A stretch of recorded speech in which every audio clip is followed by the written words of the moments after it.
My name is Eleanor and I am 65 years old. The word useless hung in the air of the living room, a word sharper than any knife. It was thrown at me by my son's wife, Sophia, a woman whose beauty was matched only by her cruelty. She said it with a laugh, as if swatting away an annoying fly.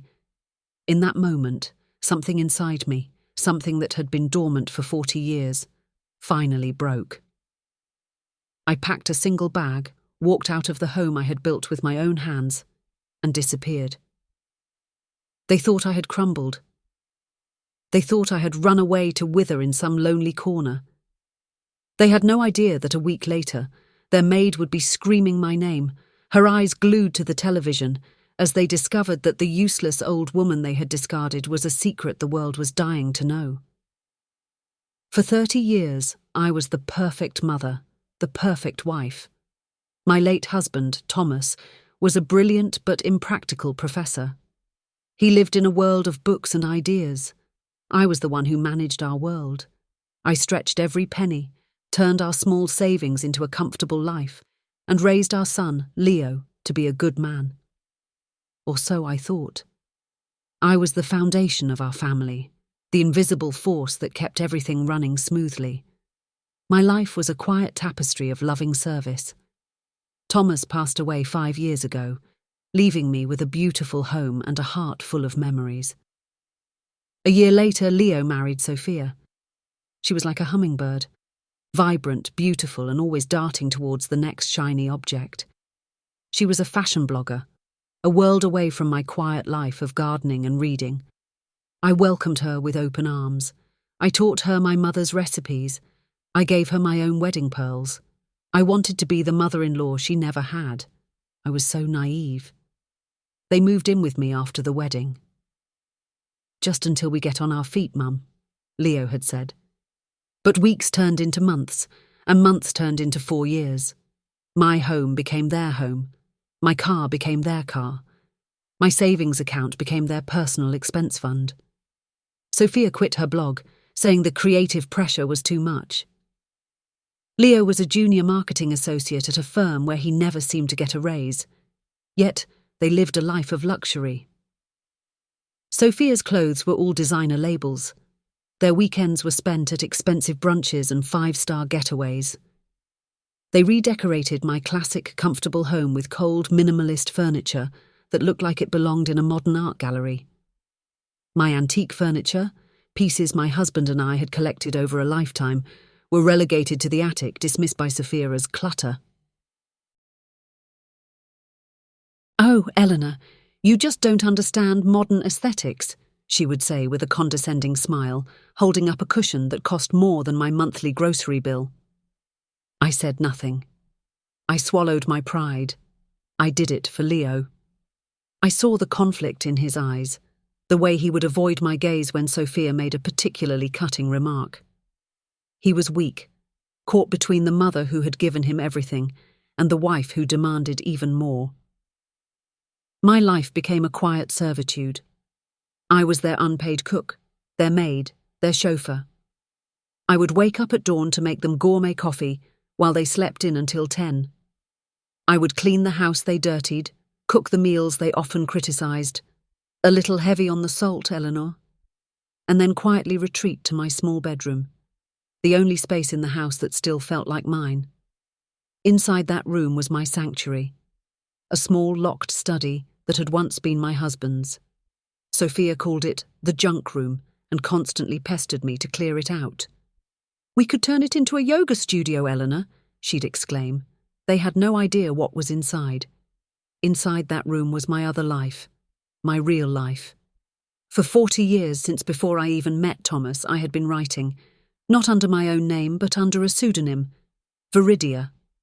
Viridia was a literary sensation, a mysterious, anonymous author who had written a series of epic fantasy novels that had sold over 100 million copies worldwide. Her books were a global phenomenon, translated into 50 languages, with a blockbuster movie franchise that had broken box office records. Viridia was a legend, famous for her fierce protection of her privacy. No one knew who she was. Her identity was one of the world's biggest literary mysteries. In my Junk room.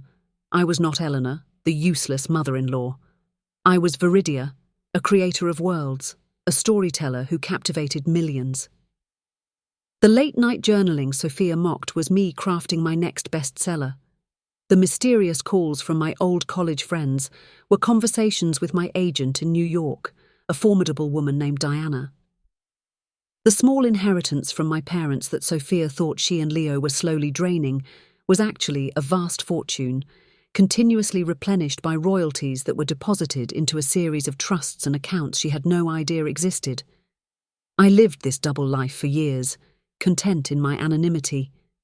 My joy came from the writing itself, not the fame. But watching Sophia and Leo, watching their greed and their contempt grow day by day, planted a seed of an idea in my mind, a final chapter, a story that needed to be written in the real world. The breaking point came last Tuesday. Sophia was planning a lavish garden party for her 30th birthday.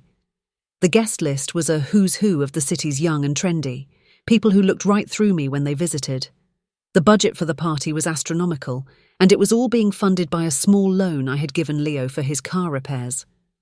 I was in the kitchen, arranging flowers from my garden, the only part of the house Sophia hadn't yet modernized. She walked in, tapping impatiently on her phone. "Eleanor, did you remember to call the caterers and confirm the vegan canapés? And for God's sake, please don't use those old-fashioned plates. I've ordered new ones." I took a deep breath. "Sophia, honey, I was just thinking. The weather forecast says there might be a chance of rain. Maybe we should think about renting a marquee tent just in case. I'd be happy to pay for it." She stopped typing. She looked up from her phone, and for the first time she didn't bother with her fake sweet smile. Her face was a mask of pure, unadulterated irritation. She let out a short, sharp laugh, a sound that was utterly devoid of humour. "Oh, Eleanor," she said, shaking her head as if speaking to a simple-minded child. "Pay for it. With what? The few dollars left in your pension? Don't be ridiculous." She waved a dismissive hand.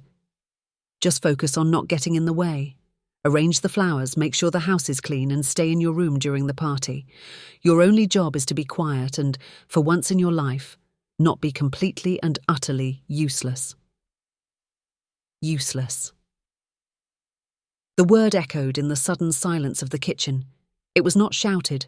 It was stated as a fact, a judgment, a final verdict on my life, my worth, my entire existence. In that moment, 35 years of love for my son battled with 40 years of quiet, hidden power, and power won.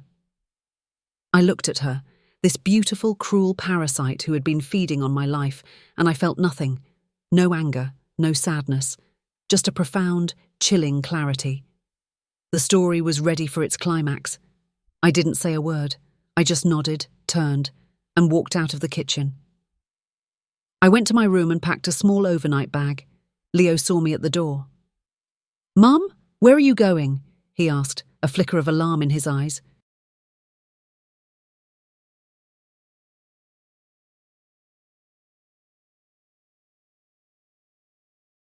"I'm just going to visit an old friend for a few days, dear," I said, my voice calm and gentle.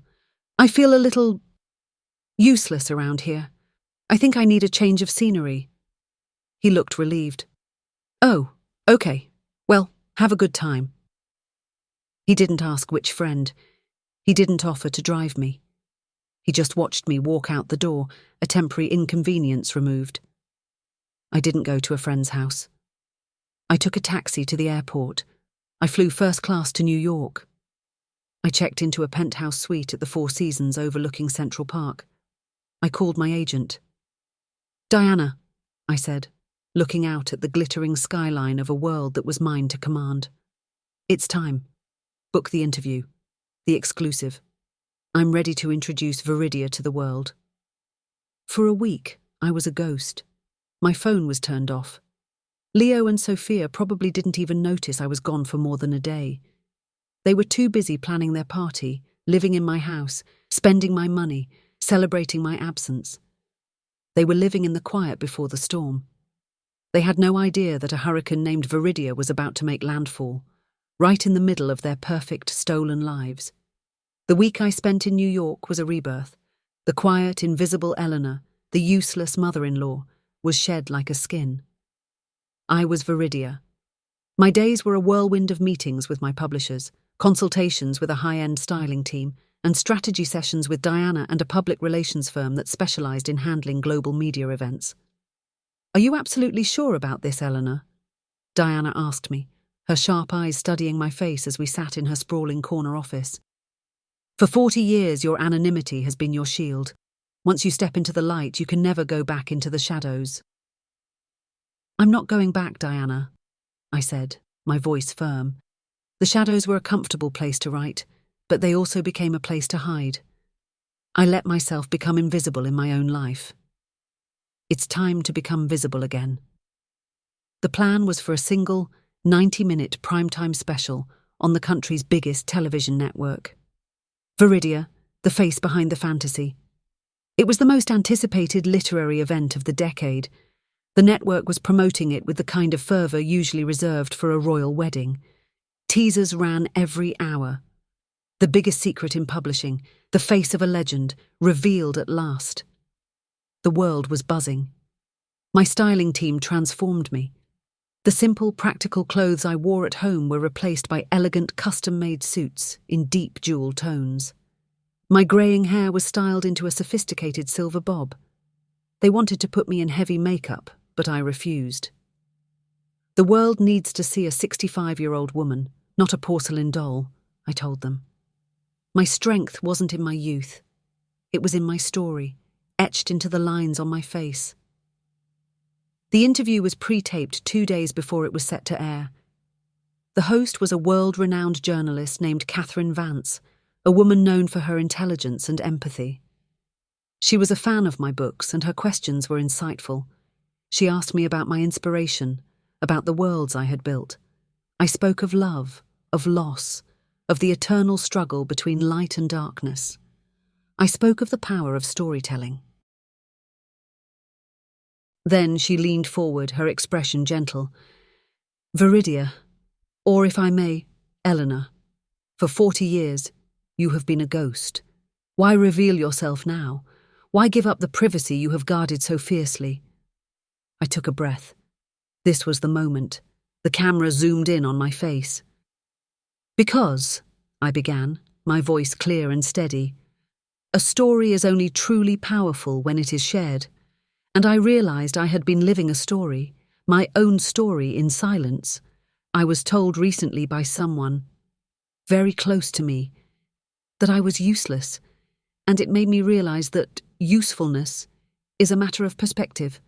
To the world, Viridia is a creator of universes, but in my own home, Eleanor was seen as just an old woman taking up space."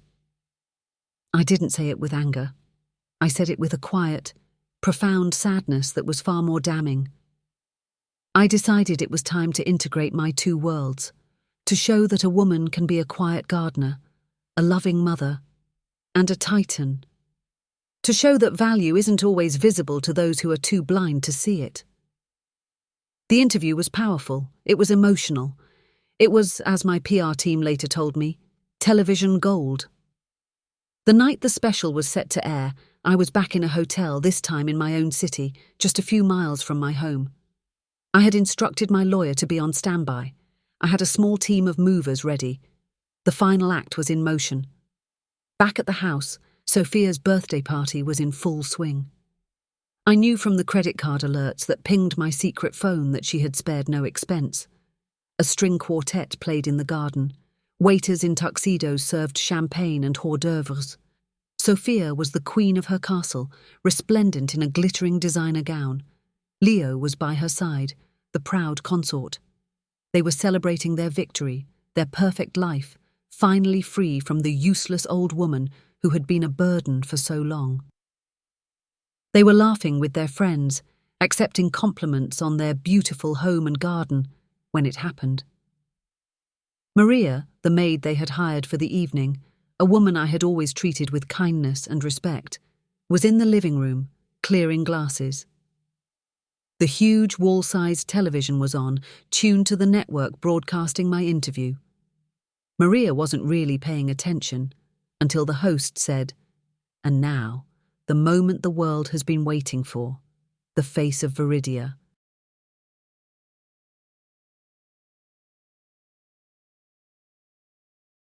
My face filled the screen. Maria dropped a tray of champagne flutes. They shattered on the hardwood floor, the sound lost in the music from the garden. She stared at the screen, her eyes wide with disbelief. She recognized me. Not just as the woman on TV, but as the quiet, kind woman whose house this was. She ran out into the garden, her face pale with shock. She found Sophia holding court by the fountain.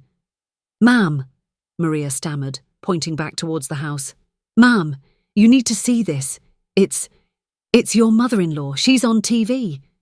Sophia let out an exasperated sigh, annoyed by the interruption.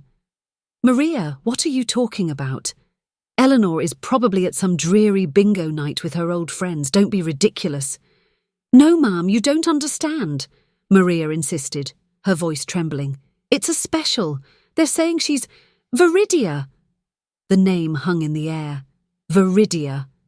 The author of the books Sophia had on her own nightstand, the movies she had dragged Leo to see. It didn't compute. But several of her guests who had overheard were already pulling out their phones, their expressions a mixture of confusion and dawning excitement. A slow, cold dread began to creep up Sophia's spine.